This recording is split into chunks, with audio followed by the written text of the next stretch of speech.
We had an email list of over 50,000. We had social media of about 60,000 on, Wow. 75,000 on Facebook. We had about 22,000 on Instagram. So we had a very big following. But the business, even though it was Finley and Me, and it wasn't my name, like Angela Henderson, for example, people knew us. They knew my kids, they knew me. They would stop us in like different parts of the world, actually, in airports. It was kind of crazy. And so when I went to sell it, I knew there was either two things that were going to have to happen. When I was in that severe depression of anxiety and depression, and there were days that I wouldn't even get out of bed, that I was like, I can never go back. Something's got to change. And so I'd already started the consulting side of things before all of this stuff with my particular employer had been going on. But it was then that I was like, I've got to double down. And so I just kind of doubled down, trusted it, and it just continued to grow. And I was at this conference here in Australia, and the lady first said something about like, everyone stand, put your hand on your stomachs, and let's look at the golden, like your golden womb. And I was like, what the fuck is going on, right? Welcome to Level Me podcast, where we rise to the level of those around us. And today we have Angela Henderson from angelahenderson.com.au, and she does business consulting and podcasting, and what else? What was one more thing? Speaking, that's right. Yes. Of course you do speaking. Angela, how are you? Oh my goodness, I'm so pumped to be here and see you in the flesh. It's been way too long. Speaking of speaking, you've just had a major event. How did it go? It was amazing. It was a 3-day conference here on the Gold Coast with just about 100 women, 14 speakers, and yes, my heart is exceptionally full. And I'm sure you're mentally drained as well. Yeah, so. I mean, there's a notion of, let's be honest, the projector human design in me is drained, but it is so worth it. The smiles, the tears, the impact, that's what I'm here for. Yeah, you do it so well. I met you at one of your events last year on the GC, I think it was. Mm-hmm. And it was just like the whole experience is so different to like a typical event that you would go to. Like the biggest thing for me is like not only have I met a whole bunch of people who have pretty much been all on this podcast, but like I've built relationships with them and got to know them, which is the best thing. But the second best thing out of the event was there was like this sound thing that we did. And I like, now that I like get to watch your journey and everything, like I notice you do a lot of it, which is really cool. But the sound healing was amazing. It was such a like an out of body experience. And it's not something that I would ever assume you could get in like an event type of area where you're sitting at a round table. I mean, we moved the tables and we sat on the floor, so it was a little bit different. Yeah. But like such a different experience, hey. 100%. And I think that's what I believe people are missing is the experiences, right? It's like, I don't actually think people need to continue to learn more and consume more. I actually think most people already know what they need to know. They just don't know how. And so for me, it is creating that experience so people leave feeling better. They feel empowered. Their nervous system isn't regulated up, but it's actually down-regulated, you know? So there's a lot of thought goes into it, but yes, there's magic everywhere if you choose to look for it. How did you get into that, or like what was your first experience of that? With sound healing? Yeah, so I think it was back in 2016. I was at this conference here in Australia, and the lady first said something about like, everyone stand, put your hand on your stomachs, and let's look at the golden, like your golden womb. And I was like, what the fuck is going on, right? I was like, this is like, and actually Zach Spuckler, who I know has also been a guest here, was sitting beside me, and we were just like, we don't know what's happening, like what's going on. And even though I still not necessarily know much about the golden womb, all right, and I'm still a little bit freaked out about it, the reality of it is I'm grateful that seed was planted, because it allowed me to start looking at things through a different lens than just the traditional email funnels, top of funnel Facebook ads. And then from that journey, I just started to get a little bit more curious around, like, again, sound healing and how beneficial it is. But also as an ex-mental health clinician of 15 years, I'm driven by science. So I'm like, where's the proof in the pudding? But there's also, when I now look at energy, there's other things that you just don't make sense sometimes. And your body knows it's right, but you can't put it like 1 + 1 = 2. So I've really also just had to surrender at times over this last little while and trust that everything is working for me. Yeah, I love it.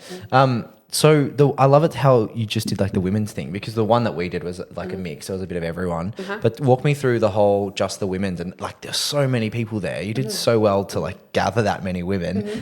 Is that something that you've done consistently in the past, or like, how'd you land on that? So I do work with men, but typically I work with men in the consulting framework 1-to-1. And the reason why that I've created the community around women specifically is I actually was asked by the state government here in Queensland to help mentor tour because they were getting complaints that there was too many males, do you know what I mean, who were there, and that women didn't necessarily feel comfortable speaking to the males. So I went on board as a mentor with the state government, but also when I was there, some of the data that came out was that like women they'll fail faster than men, and typically it's because of lack of resources, community, and education. So when I started to read that data, I said, well, if I know that data, what can I be doing to be making change? You can either complain or make change. So that's when I was like, I'm going to specifically work with women in business to make sure that they do have the tools, community, and resources they need. Like I said, it's not that I don't work with men, but my passion is to make sure that women are building wealth because, again, they're less likely to build wealth as men, our counterparts are. 100%. And I feel like if, in a mixed environment, it's easy for women to just, not be as confident or not want to speak up or maybe say something and be shy. And I think just creating that atmosphere and environment for them to be empowered with other women around them is so inspiring. Like I think it's such a good thing to focus on. Yeah, I do. I think there's, for example, though, I still bring men to the party. And so there was still, Zach Spuckler was still speaking, my partner Grant was there, because I do feel that men also bring a different energy to the space. And I think that's really important too, because we don't have to do anything, but I believe we should be trying to work together, not men versus women, women versus men. And I do see that in the online space. It's either them versus us sometimes, and I don't think it has to be that way. I actually had a complaint from someone a couple of years ago when I ran an event on the Gold Coast. They said, I see you're bringing dicks to the party. And I was like, oh, you didn't just say that. And I said, well, actually, I'm bringing the best people with the best level of knowledge that you're going to need to be able to grow and accelerate to the party. And then I also, at that stage, was bringing on an amazing Indigenous consultant to also help educate people about how they can incorporate Indigenous cultures and how to work with Indigenous people at different levels because of safety, etc. And the particular person I brought on board, she has like lighter skin and blue eyes. And I also got an email to say, oh, she's not Indigenous enough. So one of the things that I've learned during this time is you're never going to make everyone happy, but as long as you can lay your head on your pillow knowing that you're doing the right thing and trying to bring the right people to the table, that's all I can do. And sometimes it's men, sometimes it's women, but I do think we all need to learn how we can work together and support each other better. Yeah, I think it's good to have a mix of everything and you can bring everyone that you want to the table. And as you say, not everyone's going to be happy. Totally, 100%. Just the way that it goes. Yeah. How did you get into like this whole environment? In the consulting space? Yeah, I mean, well, I used to be, like I said, an ex-mental health clinician of 15 years. So I used to diagnose people with schizophrenia, bipolar, autism, anxiety. Wow. I also do therapy, and then I would then make the medical recommendation if they needed pharmaceutical intervention by the psychiatrist. So I did that for a long time. But it wasn't until my son was 9 months old, he was sitting on the ground playing with the toys. And all these toys had been given to us by friends, which were great and beautiful, but they were all battery-operated toys. And I thought, surely there's other ways to stimulate his little brain than just batteries. Don't get me wrong, we still use iPads, we still do all that. But I was like, as a little one, there's got to be a better way. And that's when I opened up Finley and Me, which was an educational toy store. We started with 0 products, ended up with 1,400 different products. And through that, it was really about being able to connect kids through play, love, and travel, and allowing parents and children the opportunity to bond with each other. So that's where the business journey started. And then probably about year 7 into that, people were just like, can I pick your brain? What do you do? And I didn't realize that, but until after 14 coffee dates, that I could probably get paid to be doing this. And then I just naturally flew in, rolled into the consulting side of things. Nice. Had there been a business before that, or was that your first business? No, that was my first business. Maybe it was my first business, yeah. So I just kind of, I remember pressing go or live on the website, and I just assumed that sales were supposed to come in. And people are, oh no, now you have to market. Well, what's marketing? So you've got this product, but I was like, oh shit, I've got to do something. So, you learn. And I think often it's easy to compare our chapter 1 to someone that's chapter 30, when again, we all start with 0 fans, 0 followers, 0 cash in the bank. But yeah, we grow from that. That's crazy. So obviously the business did really well if you had like that many products. Was it all online or? So it was all online. We did do the Pregnancy and Baby Expo around Australia from a marketing perspective. So we would bring them to particular shows. But yeah, so I did not have like a bricks and mortar. Everything was online. And then, 60% of our products we had, and then the other 40% was drop shipped. And so obviously an order would come in and then we would then repurchase it through, do you know what I mean? The company. Because some of the products were just too big, like big homemade teepees. They were sitting there around $400 or $500 a teepee. We couldn't just store those and hope that they would sell. So again, we would drop ship those out. So yeah. Yeah. Okay. Cool. And what was the transition like for you? Did the business get to a certain point? Did you sell the business? Have you still got the business? Like, how did that transition look? Yeah. So that we did get asked to sell that particular business. So I also outgrew it. And people did keep saying, like, are you going to want to do the baby stuff once your kids get older? And I said, I don't know. We'll see what happens. But I definitely for sure was getting over, do you know what I mean, going to the pregnancy and baby expos. It wasn't fun anymore. We had an email list of over 50,000. We had social media of about 60,000 on, 75,000 on Facebook. We had about 22,000 on Instagram. So we had a very big following. But the business, even though it was Finley and Me, and it wasn't my name, like Angela Henderson, for example, people knew us. They knew my kids, they knew me. They would stop us in like different parts of the world, actually, in airports. It was kind of crazy. And so when I went to sell it, I knew there was either two things that were going to have to happen. I would ask in the contract for everything, all the content of my family and I to be taken off. And the likelihood of that happening would be hard. But also, I didn't ethically feel right, do you know what I mean, knowing that we've built this business, or it ended up being around my kids and I, and that the next buyer would be have a difficult time, I believe, selling, because we were so infused in it. So we did get asked to sell, and I ended up choosing not to sell. I mean, our email list alone probably would have been, I think at that stage it was valued about $4 an email. 50,000 people on an email list, that's 200K just in that without stock and whatever. So, but for me, I said no to that. And so I held on to it. We held on to some stock. We would have little garage sales. The kids would love it. We would sell out. But it just didn't feel right to sell for me. And we didn't. And so we just slowly started to wind that down a little bit. I stopped ordering stock. We would just kind of like sell whatever we'd have, like I said, at garage sales. And then we still have the website up, just more from a credibility perspective that people could see what we did. And also I used to be one of Australia's number one leading parenting influencers. So I also worked with Netflix, P&O, cruises, Club Meds and things like that. So when I do sponsorship now with my current business, I also send other people there so they can see the credibility. So we do keep that up. But yeah, so Finley and Me, it just sat there. It did what it needed to do, but we did not sell it. Yeah, so, yeah. Fair enough. It's cool. It's cool to have that background though, and see like build a business to where you did, and know that you wanted to transition. Mm-hmm. Was it like a real hard pivot? Like, did you know I really want to just do this now and pursue this? Or like slow fizzle off and then you fell into it because people were picking your brain, and then you're like, all right, this is actually... It was definitely a slow transition, because what people don't realize, because the listeners, they'd be like, oh, she must have not been working, she was doing this, but I did have team, etc. I still worked 40 hours a week as a mental health clinician. So I had young children, was still working 40 hours a week. But at that stage, the job that I was in had workplace bullying. So I was actually off. I had suffered severe depression and anxiety, where I was being treated by a psychiatrist because of the workplace bullying. And it was then that I knew I couldn't go back there. I was like, okay, it's gotten me so far. And some people might say, well, why did you stay working for so long? And that was because a lot of it stems, my parents filed bankruptcy not once but twice. And so there was a scarcity mindset that I had, and that I needed the security to know that I still had a check coming in, that I could still grow the business without going significantly into debt, and that I had also time off, and all this was there. But when I was in that severe depression of anxiety and depression, and there were days that I wouldn't even get out of bed, that I was like, I can never go back. Something's got to change. And so I'd already started the consulting side of things before all of this stuff with my particular employer had been going on. But it was then that I was like, I've got to double down. And so I just kind of doubled down, trusted it, and it just continued to grow and grow and grow. And often I think we don't trust ourselves. We don't. And I think we need to back ourselves more than what we do. Yeah, 100%. Well, I think everyone kind of goes through that process, especially if you've got a full-time job and you've got like solid income coming through, and you hadn't started business before, seen a way to generate income outside of just a normal paycheck.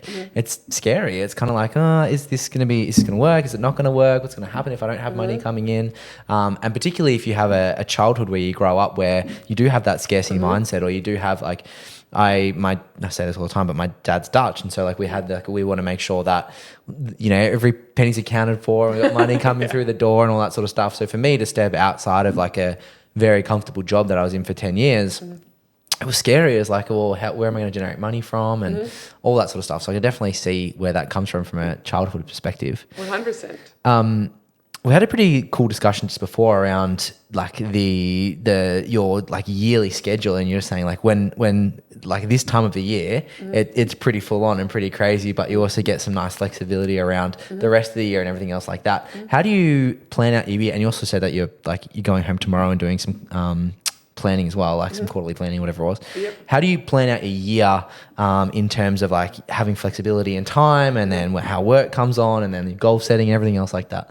Yeah, so I guess I learned fairly early on a few years ago, gosh, we'd have to be 5 years in, is that to me, you should be creating a life first, business second.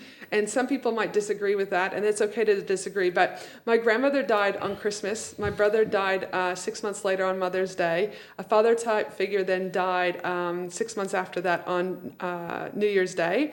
And then a mutual friend of mine passed away, Anthony Exeter, over in WA, about 2 weeks after that. So there was 4 significant deaths within a year.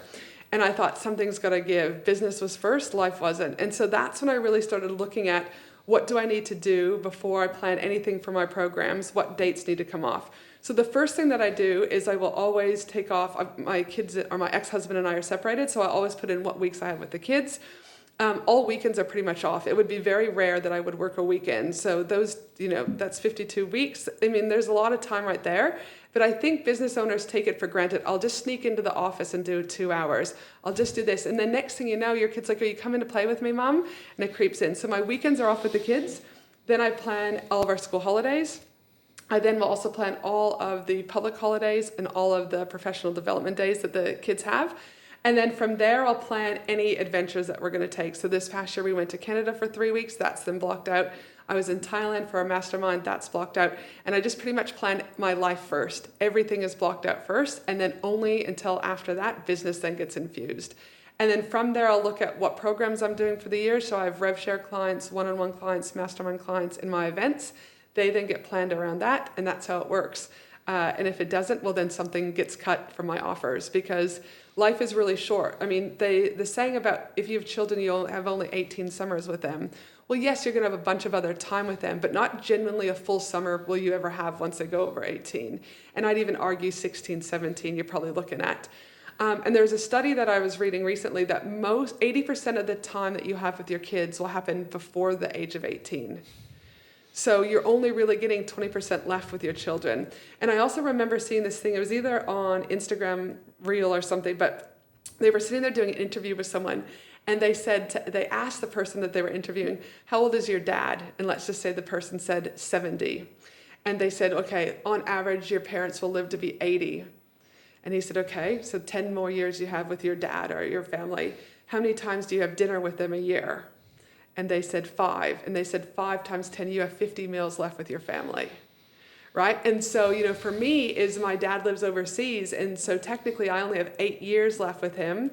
And he's also just actually been diagnosed with cancer. So it could be less than that. Sorry. So when I look at that, I go, well, if these businesses continue just to keep trying to build this empire, they're actually probably missing out on the whole reason why they're building the empire. Money is just a tool. But if you want $100K in a year, if you want $1 million a year, my question to you is what will that allow you to have in your life that you don't currently have? And that's normally I see more time with family, creating memories, more independence, more flexibility.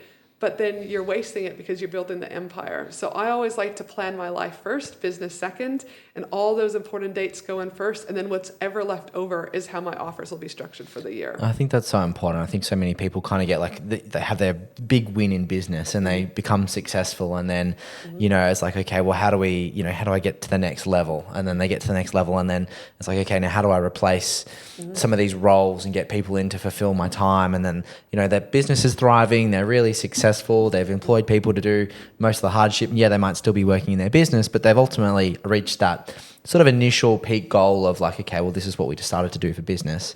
And then there's 2 ways that they can either go. It's like, okay, well, let's utilize this now to get what I want or get what's most important in life. Or they either side distracted with like another business or something else that they want to do, or they want to go to that next level. And it's just like, well, how much are you going to continue to sacrifice to keep going down to that next level? And I think that's like for us moving to the Gold Coast, that's probably been one of the biggest things as well, is like, yes, I'm still very business focused and want to like build as many things as I can and be successful in that area. But also, you drove in this morning and I was walking back from the gym and I had gone for a walk and had breakfast at a cafe and coming back, now we're doing a podcast. And it's like, that in life is so important, like just doing the things that you want to do and spending time with family and getting to know what's most important, I think, should come first, and then focus on the business and build it out from there. 100%, because it comes back down to alignment. I know we were talking about this before we press record, is my business model looks at the four main things: strategy, health, relationships, and wealth.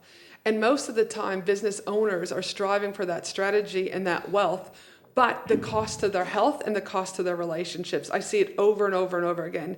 People are putting on 20, 30, 40, 50 kilos. Their sleep is out of control, or they're not even really sleeping. They're suffering from anxiety and depression because of that. What they're putting into their bodies to fuel their bodies are not necessarily fueling their bodies, but making it worse. And then I see relationships break down all the time. I mean, I would say that 100% my addiction, I don't drink, I don't do drugs, I don't do that, but my addiction was my business. And when that started to tip over, I mean, I knew my relationship with my husband at the time was already on the thing, but my relationships were breaking down also. I think it would have broken down regardless, but that notion of not putting anyone else, including self first, was really starting to be detrimental. So I think people need to start looking at alignment from a place of not, are you in alignment with your business strategy, but what's going on with your health, both mental, physical, and spiritual? What's going on with your wealth? So many people will just push for, I need another 7-figure launch, I need another 6-figure launch. But then they're also not looking at, saying, property. They're not looking at crypto. They're not looking at stocks or whatever it is they choose to look outside of it.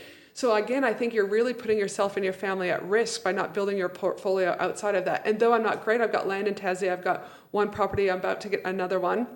I don't have a huge portfolio, but I'm still understanding that you can't just be reliant on your primary job income. I also have insurances that cover me, that in the event I were to get sick or unwell, that I would still be okay.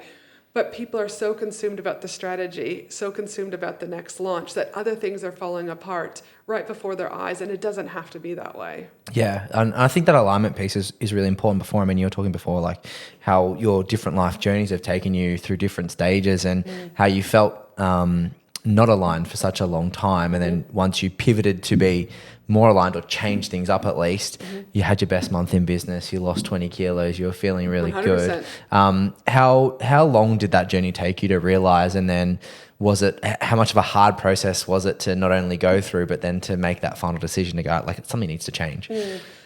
I think, listen, if I'm honest, my marriage, we married quite young. So we were in our 20s, had our kids fairly early again. And our relationship was built around drinking, dancing at clubs, traveling. Do you know what I mean? Which is great. But then when you get your real job and things like that, it doesn't necessarily pan out.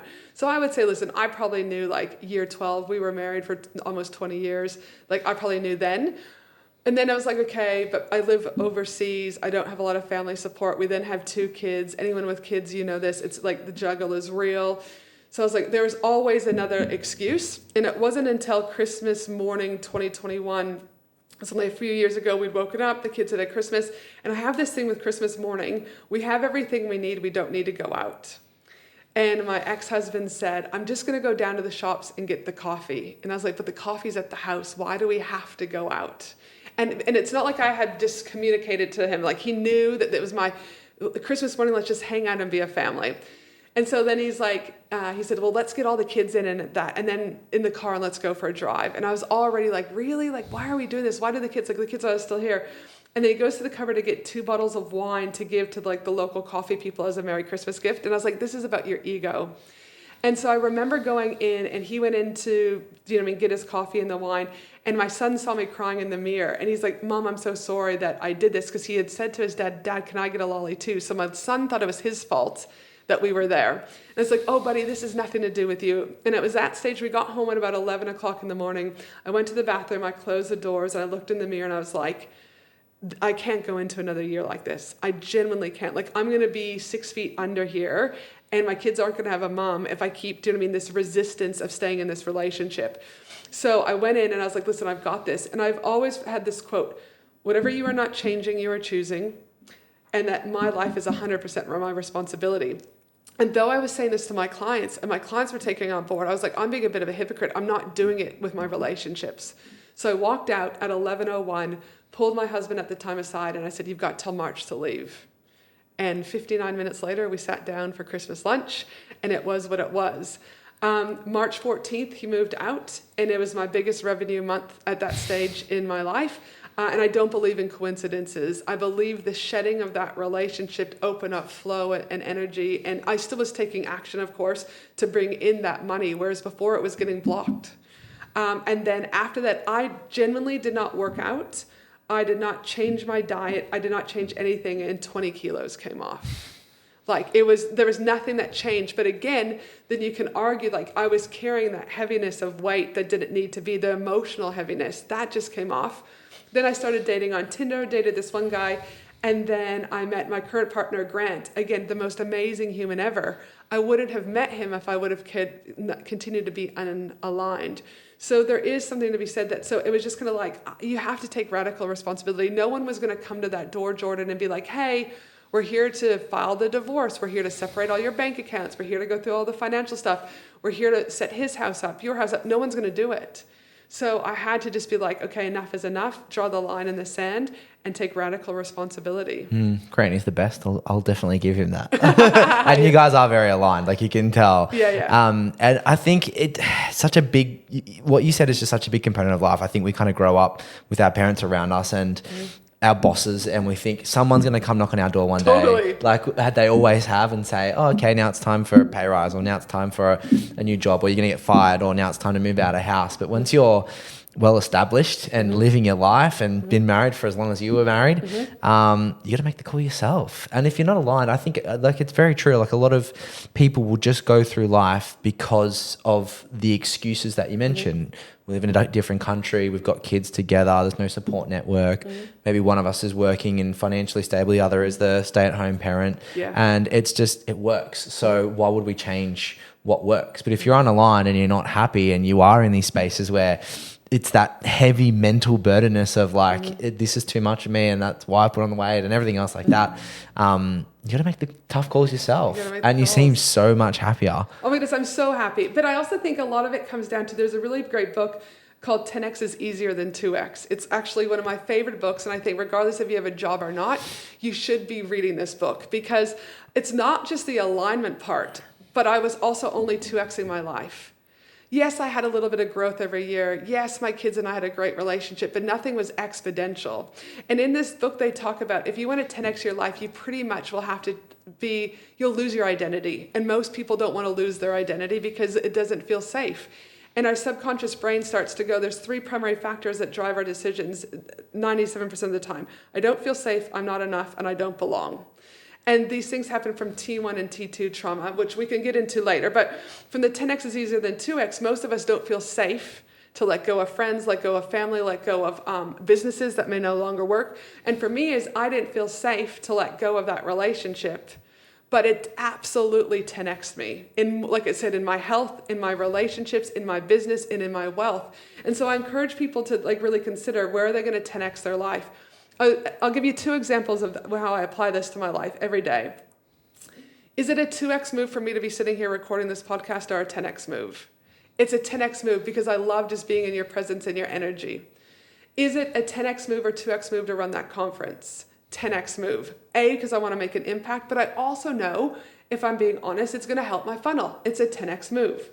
When I go to the grocery store, I will also ask myself the same question. I love donuts. Donuts do not agree with me. I'm not tested for gluten or whatever, but I'm pretty sure I shouldn't be eating gluten and sugar because I feel horrible after. Is it a 2X or 10X move for my health to put those donuts in the trolley? It's a 2X move. So what I do is, but I don't want to deprive myself, but I will then go and pay the $7 donut by Brooklyn Donuts. It's made from better quality ingredients, and I'll only eat 1 versus the 6 I would have eaten at home. So still a 10X move versus a 2X move. Another example is my daughter. She's only 11, but she's already getting scouted for basketball. Like there's different teams already scouting her, which is kind of crazy. She's really good at what she does. And I wanted her to go to this particular school where her brother goes, because it was easy for me. It's like same school, I know the routine. Also, he plays on the volleyball excellence program. I know Chloe would get in, and so I was like, sweet, this is where we're going. But she kept saying, Mom, I don't want to play volleyball, I want to play basketball. I was like, oh shit, Angela, I'm 2Xing her potential life. So I said to her, I said, baby girl, I said, I can't promise that you're going to get into this school. There's only 4 spots available out of the entire country for people to get in. But what I will do is I will pay for the application fee and I will put that in. And in the meantime, we also paid for an NCAA Division I coach, do you know what I mean, to train her outside of her regular programs, 10X move. And needless to say, she got into the school. So I'm also always going, where am I 10Xing my kid's life and 2Xing my kid's life? This past weekend, my breathwork facilitator for the conference, she finished on Saturday. The day after, she then went to my house to do a 3.5-hour mindfulness and breathwork session with my daughter and one of her friends. And they have 3 more of those sessions. Because if my daughter can start understanding mindfulness and mindset, and she can start to understand her breath, because she gets quite anxious on the courts because she's the highest score. There's a lot of pressure there for her. That's not going to help her if I don't give her the tools she needs. So those are ways that I'm constantly going with my health, with my kids, and with me. What is it, a 10X move or 2X move? And if it's 2X, it no longer has a purpose in my world. Yeah, such a great book. It's by Dan Sullivan. And Yes. I went on a whole journey of like reading all the who, not how, and all that sort of stuff as well. I think if you haven't read them, 2 amazing books. are so good. Yeah, very, very good. So let's walk through the business. So obviously you do the speaking side of things, and then you do the consulting side of things, and then what was the third one as well? Podcast. The podcast, yeah, okay. Yeah. How does the business work? Is it focused on like, have you got one-to-one program? Have you got a one-to-many program? Like, how did you build and structure the business? Yeah, so I predominantly, again, my value ladder, whatever you want to call, is at the top of that. I have 3 rev share clients at the moment. I have 10 one-on-one clients at the moment, which I'm actually capped out. I don't normally take on that many, but they all of a sudden came in. And then I have my mastermind for women in business. Those are my 3 core things that I do. I prefer smaller, more intimate groups of working with women. And then I also run my events. So I run an event in Bali every year, and then I will be running this conference every year. Those are kind of my feeders into everything else. Yeah. But also creating that business, or like life first, business second. I was getting coached by James Shremko a few years ago, and he runs trips to the Maldives. He's a huge surfer, and so I think I was only one of 2 women on the retreat, for example, and they would go surf 3 times a day, and then we would mastermind in between. I do not surf, but it still was beautiful. You're on a yacht, you're in the Maldives, life is pretty cool. But I was like, how the hell can he do 3, I think he's doing 3 trips, 3 7-day trips back to back. I was like, he's in the Maldives on a yacht, surfing 3 times a day. I was like, I want some of that, and that's when I started infusing the like live events in Bali. I was like, I can go to Bali for 10 to 14 days once a year, run these retreats. My heart is full. Again, it doesn't feel like work. I'm doing my thing. And so, so that's where, again, life first, business second comes. So those events do come into play, but because I want to do them, and they do feed into my other products. Yeah, it's the best. I love it. I love seeing you go to Bali and hang out with all the girls. And it's just so good because you can incorporate what you would do, or if you would go on a holiday every year anyway, but also have the people around you. Mm-hmm. And it was funny, I had Zach on a few days ago, and he said, the event was great and he got to meet heaps of people and everything else like that. But he goes, one of the biggest impacts that I had in that event was just being in a pool with you. Mm-hmm. And you said one thing about like one of his funnels or one of his client onboarding experience or something. And it's like, then I went back, I implemented it. We've just done it on the first client. It's working really well. And it's like, it's so funny how like, just being surrounded by like-minded people and having casual conversations, even though you're there for a reason, but having like, it wasn't like he wasn't in like in the middle of a speech or, totally. Like in the middle of a consulting thing. It was just like, he was just in a pool hanging with you and had a conversation, and like now he's changed his onboarding process because of it. Like, I think just little moments of that make it so special. Mm-hmm. And as the same thing as the event that we went through, like, there's lots of things in that meet and greet at the start. Then, we all got to stand up and say our piece and got to meet people. We had a beautiful lunch and did the sound healing thing. But it's not only like that experience, but it's just a little, maybe just a coffee before, or a little catch up after, or just being in the room. And now like a lot of like, I met Maddie at that thing, and I've been like bow hunting with Maddie. Do you know what I mean? So like, it's just such a, you don't realize how much comes out of everything, which is just crazy. And it's like you said, it's more than likely, it's again, not learning about another funnel or another thing. It's in those moments of in the pool, having a coffee, sitting for dinner, sitting in the sunshine, that the golden nuggets come. But what happens is a lot of people don't create space for that to happen. They're just jumping from the next thing to the next thing. But space is so important. So the more space you can create in your life, the more likelihood that these magical moments will come. Yeah. even when you least expect it. 100%. So what are you going to do? Like, are these events just going to get bigger and bigger and bigger, like the 100 girl event? Yeah, I mean, well, there's two things there. We've just opened up our third business, which is the Healing Center of Australia. I saw that. That was really cool. So yeah, and that stemmed from, I believe, heal people, hurt people, hurt people. And I think, unfortunately, for whatever it is, a lot of us have had things happen in our life, again, good or bad.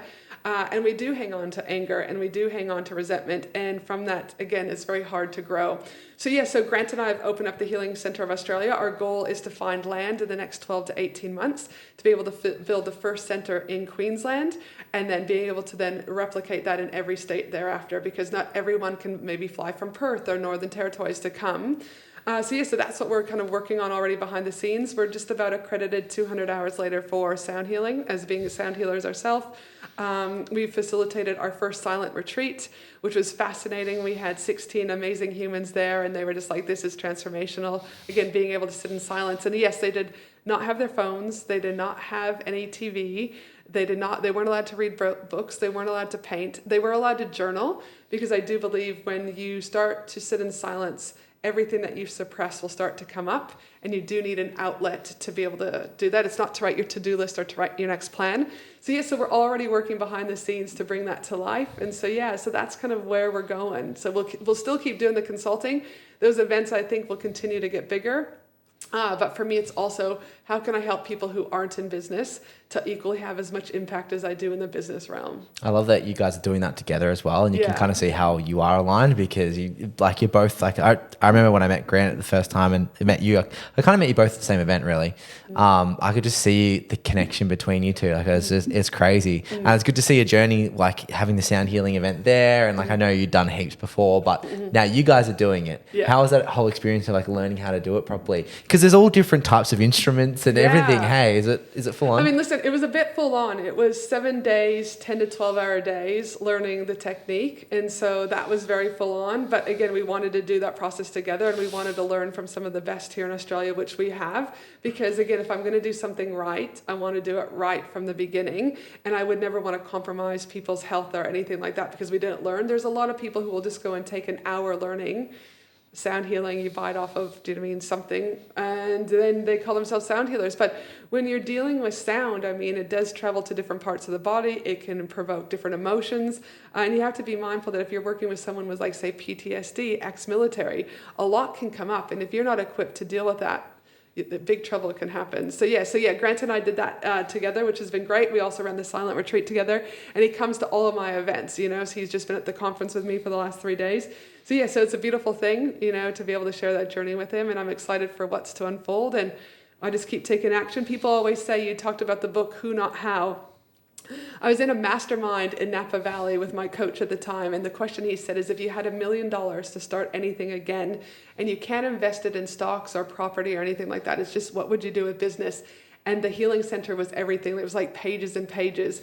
And that was 18 months ago, and I came back, told Grant about it, and from then, again, we've got it trademarked. So it's been a slow process, and I don't know the hows, but that book, Who Not How, has been really great for me to go back and go, who do I need to talk to about investment? Who do I need to talk to about copy for this? Who do I need to do this? And I just reach out to my network now, and then it's slowly building behind the scenes. So I don't have all the pieces figured out, but it's a journey. I'm still taking action every day, and it will eventually work itself out. Well, that's all about that network, and you're really good at building the network, because it's the same. Like, we're kind of in the same network, and like, if I ever need anything, I know, like, if I need copy, I can talk to Maddie or Will. Totally. If I need, you know what I mean? Like, there's just people that you can reach out to, which has been really good. And I love that you wrote it down, and like, you just had pages and pages of it, because as we said before, like when you filter everything out and you just start to write down things, things surface that you don't really realize. Like, you might have been thinking about it for so long, but it's not until you actually sit down and go, okay, what do I need? What don't I need? And you write it all out, and it's all there. And you dreamt this, you know what I mean? And now you're here, which is crazy. So I'm excited. Like I said, we don't know if all the pieces figured out, but again, we're already doing things like the silent retreats, already like the sound healing.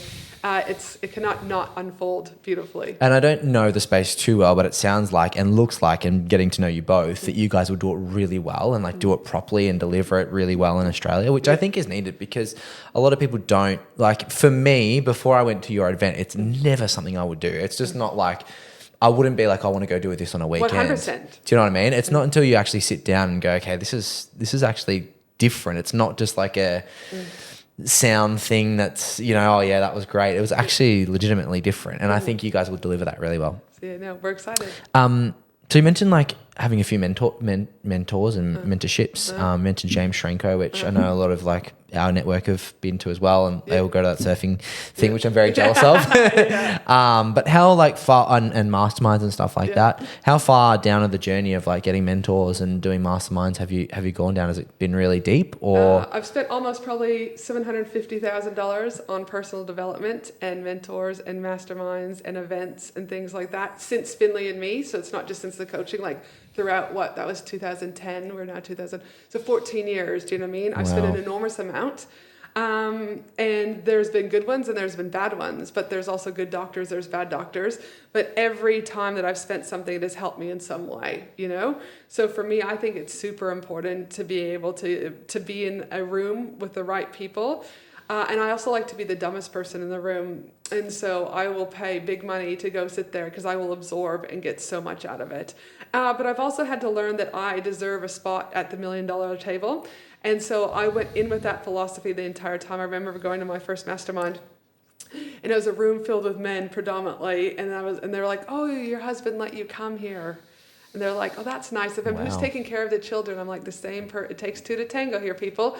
But I was like, no, I'm pulling a seat up. Don't be intimidated. Pull the seat up and start having the conversations.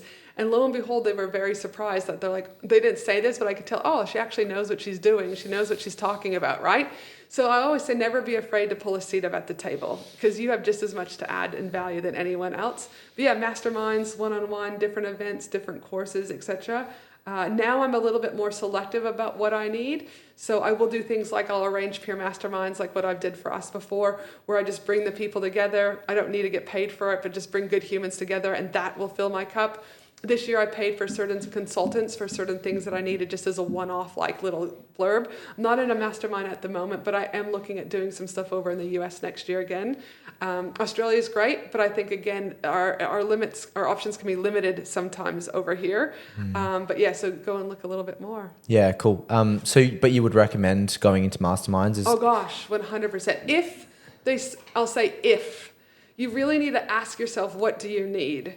Because there are masterminds that you will do your discovery call with the sales team. The sales team will then onboard you and you actually never see the person whose mastermind you're in.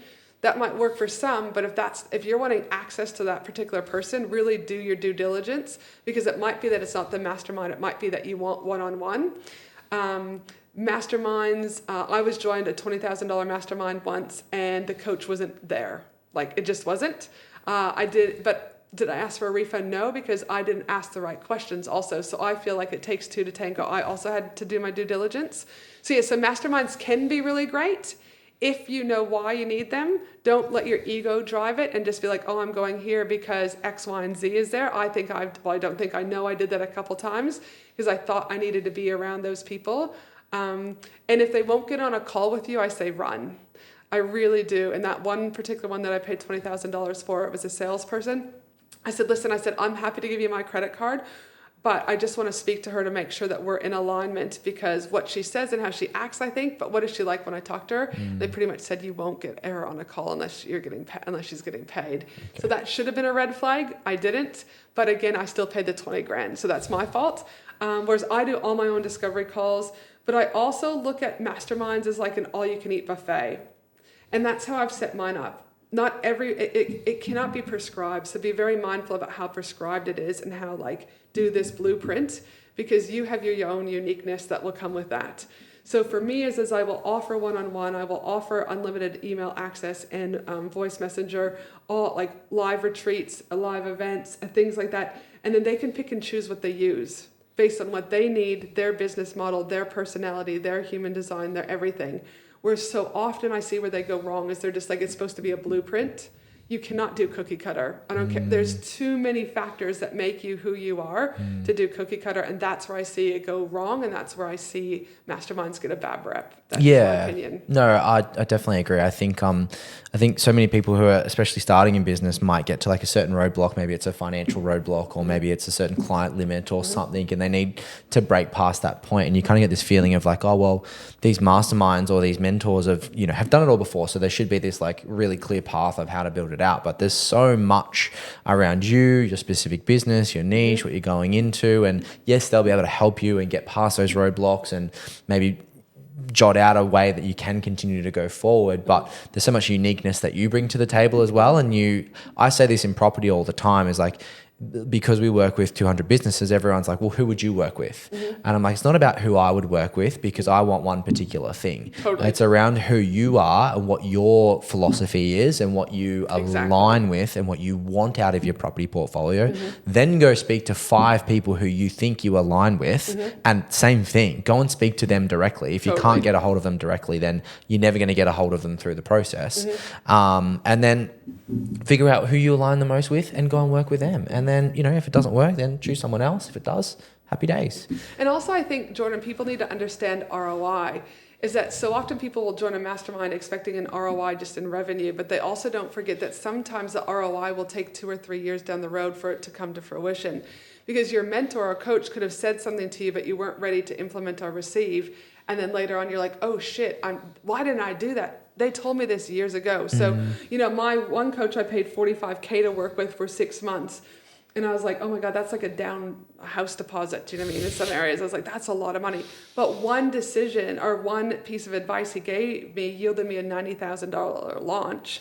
And I still have learnings from this particular mentor years on, So just understand what your ROI, like what do you genuinely need now, to help you? And it might not be a mastermind. It might just be a one-off consulting. It could, but really get clear about what you need to move yourself forward. What was the thing that they taught you that helped you get the 90K launch? Yeah, so what it was I was doing my annual 2-hour strategy and goal planning workshop. And what he said was, instead of funneling everything, like just funneling them through like your normal funnel, offer them that for the first 100 people that come through, that you'll do a personalized audit on their 2-hour strategy plan to see if it's right for them.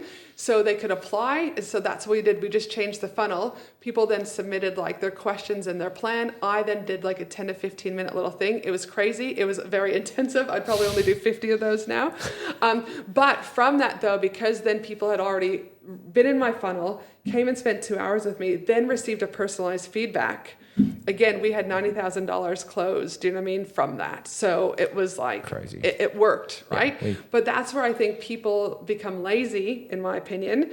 And they're like, oh no, if people want to, if they want to talk to me on a discovery call, nope, they can read the sales page. There's, I learned through Scott Alford and Frederick Dawson about the 4 levels of consciousness in buyers, and being really mindful about it, is that you've got the reactive buyer, your willful buyer, your intellectual buyer, and your intuitive buyer, and all those buyers will buy very differently. So the reactive buyer, they love things like countdown timers, bonuses in, bonuses out.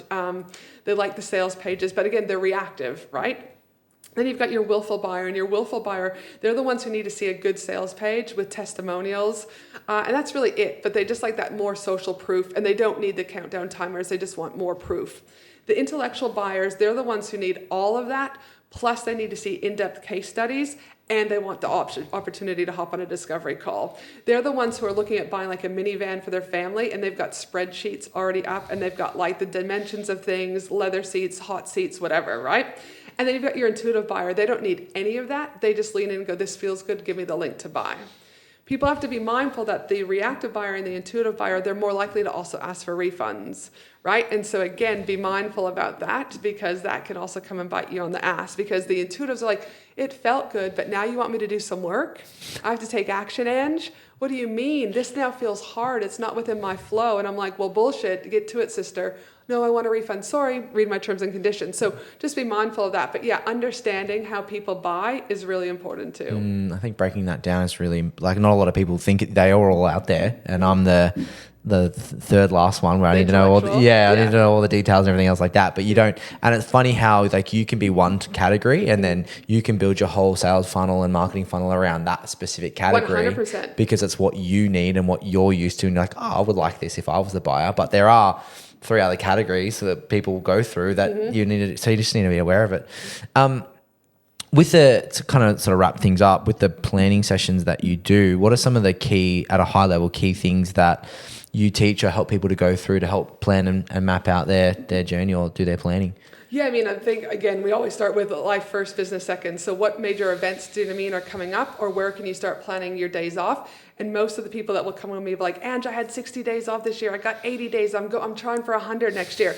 So once they get a taste of the freedom, they're kind of like, they'll plan that. But for me, is we literally look at those 4 key things that I talked to you about. What strategy do you need to move forward? Is it top of funnel? Is it Facebook ads?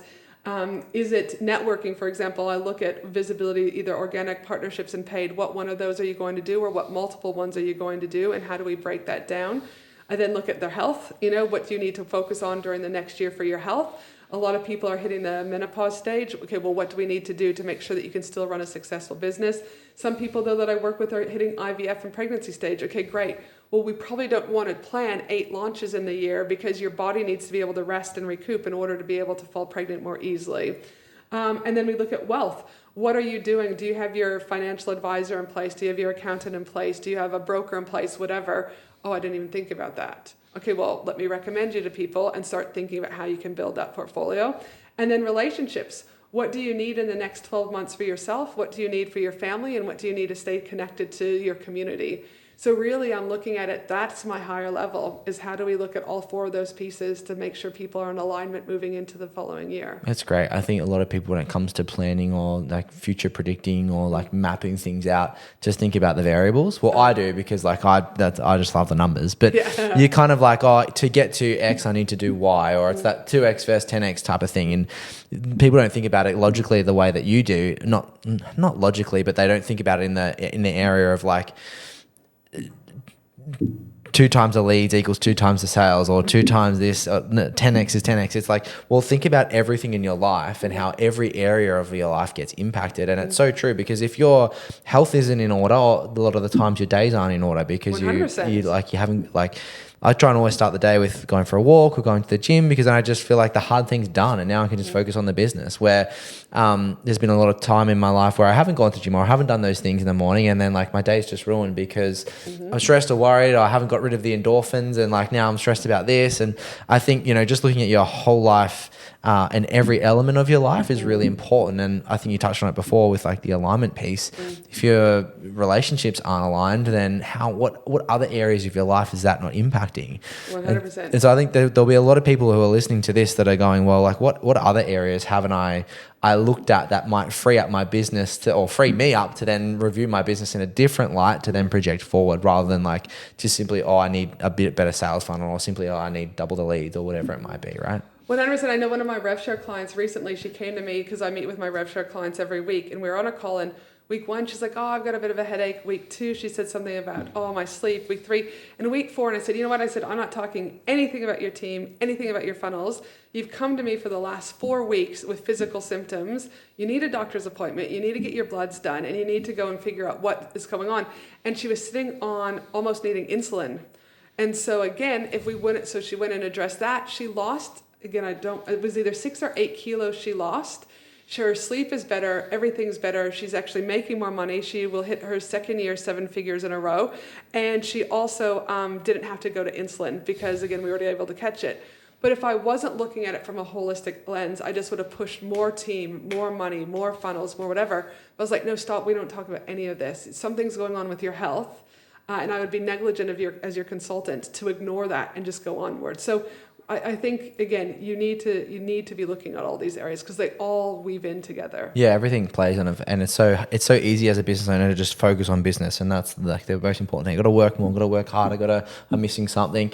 But if you're not mentally there, if you're not mentally focused, if you're physically unfit or physically don't feel like you're able to focus on the business, then how are you going to get there anyway? 100%. Well, Angela, thank you for coming on. It's always amazing. So I feel like I could talk to you for like 3 hours. But it's always fun being I know with you've got to my head friends. home at some point soon. So Yes. Thanks for coming on and Well, no, thanks so much for having me. It's always fun hanging out with you. sharing a bit of your journey and kicking Thank back. But see you soon. See you soon. Bye.